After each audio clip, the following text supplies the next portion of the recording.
सुप्रभात बच्चों, कैसे हो आप सब। मैं आशा करती हूँ आप सब बहुत अच्छे होंगे, खूब मजे कर रहे होंगे। आइए बच्चों, अध्याय 3 शुरू करते हैं और जिसमें एक कहानी है जिसका शीर्षक है अंगुलीमाल। पहले हम पाठ प्रवेश से शुरुआत करते हैं। हमें हमेशा सत्य के पथ पर बढ़ना चाहिए। सत्य के पथ पर बढ़कर ही सफलता मिलती है। अंगुलीमाल का आरंभिक जीवन बहुत अच्छा था। वह एक धर्म गुरु के यहाँ रहता था और जीवन में सन्मार्ग पर चलकर सुखी जीवन व्यतीत करना चाहता था, परंतु कुछ लोग झूठे आरोप लगाकर उसे बदनाम और प्रताड़ित करने लगे। अंगुलीमाल जो था बच्चों, वो उसका आरंभिक जीवन, शुरुआत का जो जीवन था वो बहुत अच्छा था और वह एक धर्म गुरु के यहाँ रहता था और जीवन में सन्मार्ग पर चलकर सुखी जीवन व्यतीत करना चाहता था, परंतु कुछ लोग उसे बहुत बदनाम करते थे, उसको प्रताड़ित किया करते थे।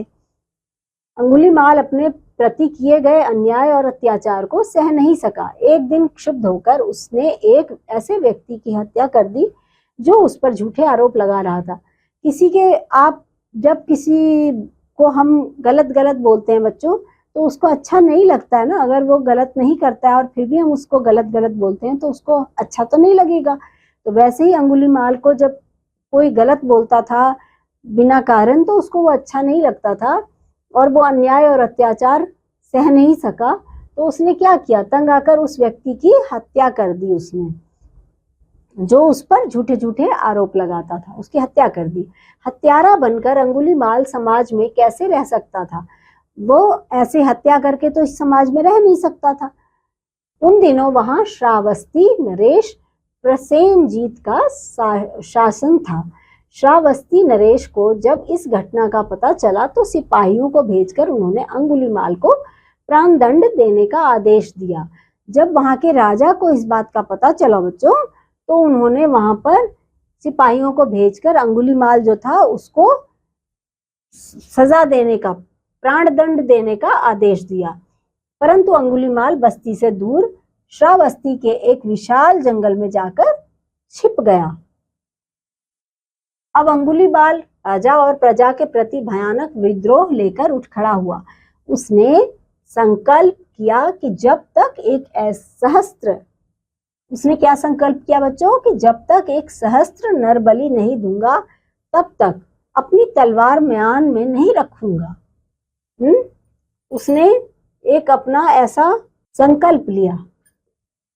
श्रावस्ती के आसपास तो कोहराम मच गया। जो भी व्यक्ति श्रावस्ती के विशाल जंगल के आसपास आता जाता दिखाई देता, अंगुलीमाल उसका सिर धड़ से अलग करके फेंक देता। अब वो क्या बन गया था बच्चों, उसको बहुत ज्यादा गुस्सा आने लगा था, क्योंकि उसको लोग झूठ झूठ बोल के उस पर कुछ ना कुछ आरोप लगाते थे और बहुत बुरा भला कहते थे। तो उसको गुस्सा आ गया था। वो जब जंगल में छिप के रहने लगा तो उसके आसपास से भी जो कोई जाता था उसको वो मार देता था और उसको फेंक देता था। श्रावस्ती नरेश के सिपाहियों ने अंगुलीमाल को पकड़ने की बहुत कोशिश की, परंतु उन्हें भी उसने काट काट कर जंगल में फेंक दिया। केवल इतना ही नहीं, अंगुलीमाल राजा को भी मार डालने की धमकी देने लगा। अब अगर राजा सिपाहियों को वहां भेजते थे ना, तो उन सिपाहियों को भी अंगुलीमाल जो था वो मार देता था। यहाँ तक कि वो राजा को भी मारने की धमकी देने लग गया था। अब तो राजा को स्वयं अपने प्राणों की चिंता सताने लगी। अंगुलीमाल ने 1 सहस्त्र हत्याएं करने का संकल्प लिया था। कई दिन एक के बाद एक अनेक हत्याओं का क्रम चलता रहा। एक के बाद वो न जाने कितनी हत्याएं करता जा रहा था, किंतु अब तक कितनी हत्याएं हो चुकी थी इसका अनुमान लगाना अंगुलीमाल के लिए कठिन हो गया। तब वह जिस व्यक्ति की हत्या करता उसकी एक अंगुली काट कर माला में गूंथ लेता। अब उसने 1 सहस्त्र लोगों को मैं मारूंगा ऐसा संकल्प लिया था, पर एक दिन उसे लगा कि मैं ऐसे कैसे याद रखूं कि अब तक मैंने कितने लोगों को मारा है। तो उसने क्या किया, उंगली उसमें से काट कर माला में गूंथ लेता और उंगलियों की उस माला को हर समय अपने गले में वो पहने रहता था। तभी से उसका नाम अंगुलीमाल पड़ गया, क्योंकि वो अंगुली की माला पहनता था। समय बीतता गया बच्चों। अंगुलीमाल की रक्त पिपासा बढ़ती गई। प्रतिदिन वह किसी न किसी की हत्या अवश्य करता और उसकी एक अंगुली काटकर माला में गुंथ लेता था। सैकड़ों अंगुलियों की माला पहने अंगुलीमाल का विकराल स्वरूप, विकराल ऐसा कैसा बन गया, वो विकराल बन गया देखने में। स्वरूप देखकर न केवल मनुष्य अपितु पशु पक्षी भी भयभीत हो जाते थे। श्रावस्ती नगर में दूर दूर तक अंगुलीमाल का ऐसा आतंक छा गया था कि रात को कोई घर से बाहर निकलने का साहस न करता। सभी लोग उससे, उस जगह इतना उसका आतंक छा गया था बच्चों कि रात को कोई घर से बाहर निकलना नहीं चाहता था। सब अंगुलीमाल के नाम से डरते थे। श्रावस्ती नगर जो था उसमें दूर दूर तक अंगुलीमाल का आतंक छा गया था। राजा प्रजा सभी इतने आतंकित हो गए थे कि न रात को नींद न दिन को चैन। सभी, राजा भी और प्रजा भी सब आतंकित थे। ना उनको दिन को नींद आती, न दिन को चैन था, न रात को नींद आती थी। सभी को ऐसा लगता था कि न जाने अंगुलीमाल कब कहां से आ जाए और कब किसकी जीवन लीला समाप्त कर दे, कब किसकी जीवन लीला समाप्त कर दे, यानी किसी को कब मार डाले। ऐसा सोच सोच के सभी लोग आसपास के डरते थे। एक दिन महात्मा बुद्ध विचरण करते हुए श्रावस्ती नगर में पहुंचे। श्रावस्ती नरेश उनके शिष्य थे। कभी कभी उपदेश देने महात्मा बुद्ध श्रावस्ती नरेश के यहाँ आ जाते थे। श्रावस्ती नरेश महात्मा बुद्ध के आगमन की सूचना पाकर उनके स्वागत के लिए दौड़ पड़े। जो श्रावस्ती के नरेश थे यानी राजा थे, वो महात्मा बुद्ध के आगमन की खबर सुन के बहुत खुश हुए और दौड़े दौड़े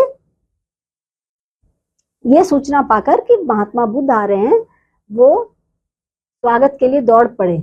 न केवल राजा अपितु श्रावस्ती नगर की सारी प्रजा महात्मा बुद्ध के स्वागत के लिए उमड़ पड़ी। सारे लोग, पूरी जनता वहां पर उनके स्वागत के लिए उमड़ पड़ी। किंतु महात्मा बुद्ध ने देखा श्रावस्ती नरेश और प्रजा के चेहरे पर भय की कालिमा छाई हुई है। महात्मा बुद्ध ने देखा कि यहाँ के तो राजा और प्रजा सभी के चेहरे पर डर की कालिमा छाई हुई है, मतलब सब डरे हुए हैं। श्रावस्ती नरेश का उदास चेहरा देखकर महात्मा बुद्ध ने इसका कारण पूछा। जब उनका चेहरा ऐसा देखा तो जो महात्मा बुद्ध थे उन्होंने श्रावस्ती के राजा से इसका कारण पूछा। श्रावस्ती नरेश, आप सब इतने भयभीत और चिंतित क्यों दिखाई दे रहे हैं, ऐसा पूछा उन्होंने। तो श्रावस्ती नरेश ने बिलख कर अपनी व्यथा कथा कह सुनाई। महात्मा बुद्ध उसी क्षण अंगुलीमाल से मिलने के लिए जंगल की ओर चल पड़े।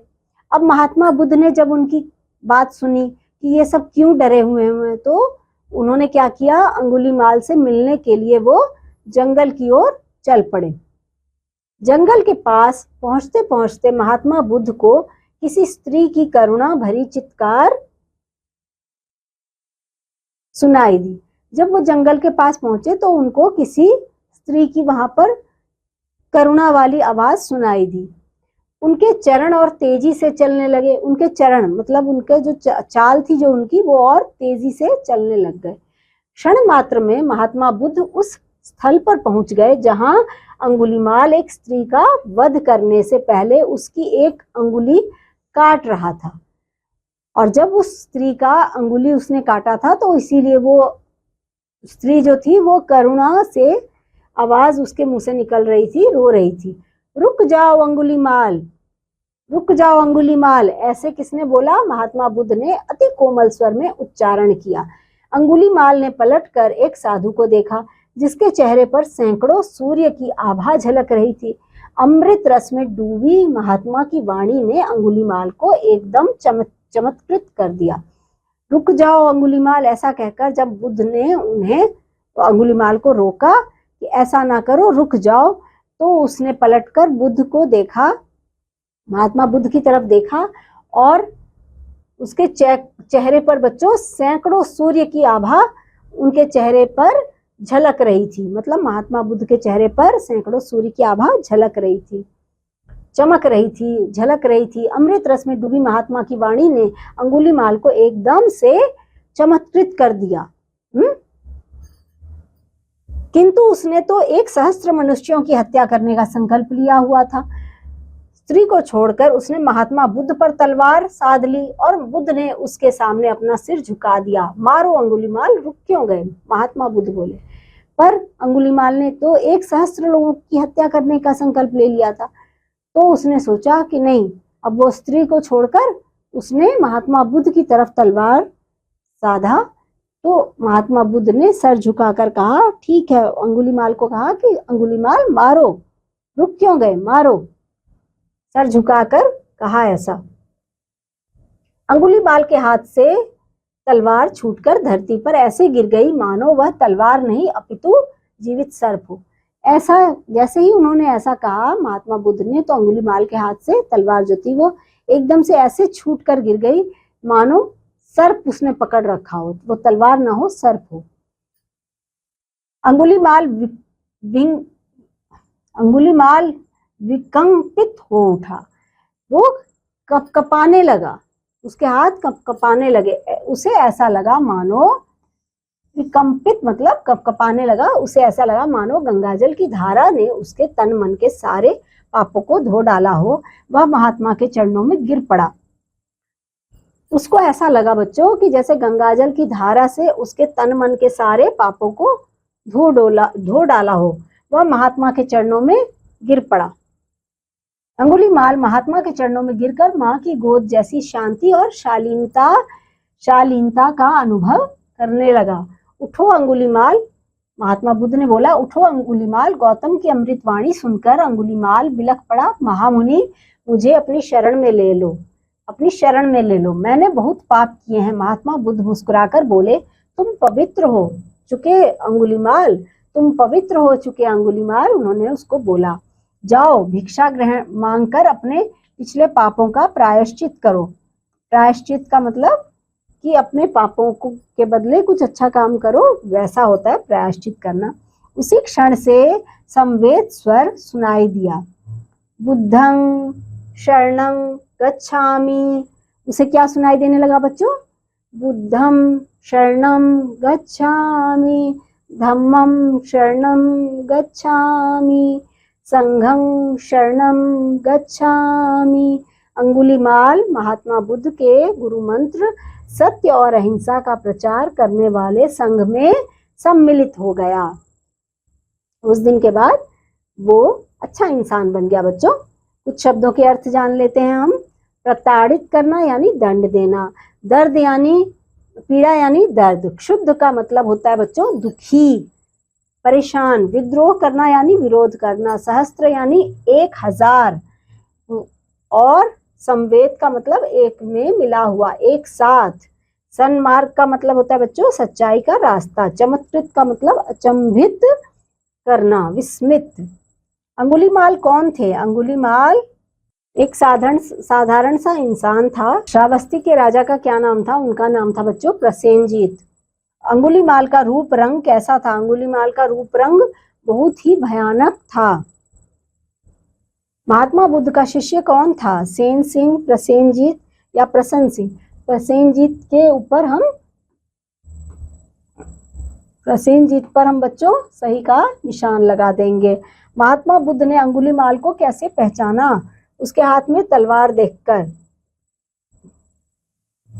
उसके गले में पड़ी अंगुलियों की माला देखकर। पर सही का निशान। अंगुलीमाल क्यों कांप रहा था? महात्मा बुद्ध के क्रोध से, मौसम अधिक ठंडा होने से, महात्मा बुद्ध के तेज से। हाँ, इस पर सही का निशान लगाएंगे। बच्चों यहाँ पर कुछ और अभ्यास के कार्य हैं जिन्हें आप अपनी अभ्यास पुस्तिका में अपने आप स्वयं करिएगा। मैं अब आपसे अगले अध्याय में मिलूंगी। तब तक के लिए बच्चों बाय।